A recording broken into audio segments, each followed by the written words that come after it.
Hey, hey, hey, welcome back to Tiny Mike Micro News. I'm your host, Lindsay, and happy MLK Day, everybody. Now, because it's MLK Day, I want to take a minute and honor the legacy of Dr. Martin Luther King Jr. In 1983, the American Congress passed a law that declared every third Monday in January a federal holiday to celebrate the life and the achievements of one of the most influential activists of all time. It took 3 years to actually observe this as a holiday, and even longer to observe it at the state level.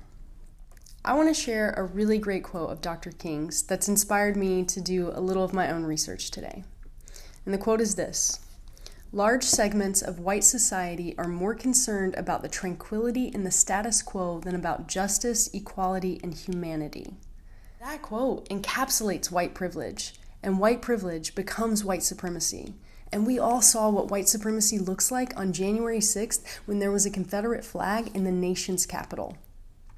Is that making America great again, or is that malicious attempts to maintain power?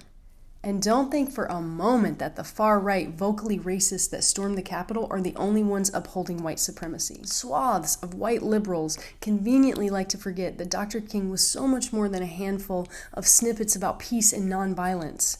Why are they his most often repeated, his most famous? Well, for one, they allow supposedly progressive white folks to appear forward-thinking while still repeating the same repressive sentiments whose only interest is maintaining the status quo.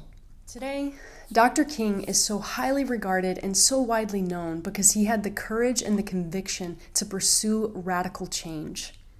Radical change. Equality. He was unpopular among the American people before his assassination because something as fundamental as equality was and still is considered radical change, because so many systems of oppression must be dismantled before equality and justice for all can actually be achieved. And that's the work. Radical change is what we showed up for and voted for in 2020. On Wednesday, we will see the inauguration of a new American president, thank God.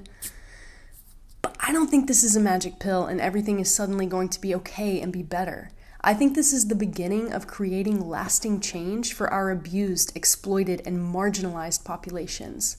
This was always a marathon, and it will always be time for us to clear our throats and raise our voices towards what we know is right. Next month is Black History Month, and in June we have Gay Pride Month, and these things are so important, and the resources and the education that comes from these designated times are so valuable. But I point this out because we don't just want a month. We want equality every day. We want justice every day. And a government that is for the people must do the most for all the people. That's all I got today, fam. Thank you so much for watching. And remember, there is no voice too small to be heard. Keep your ears open, keep your heart open, and we'll see you next time on Tiny Mike Micro News.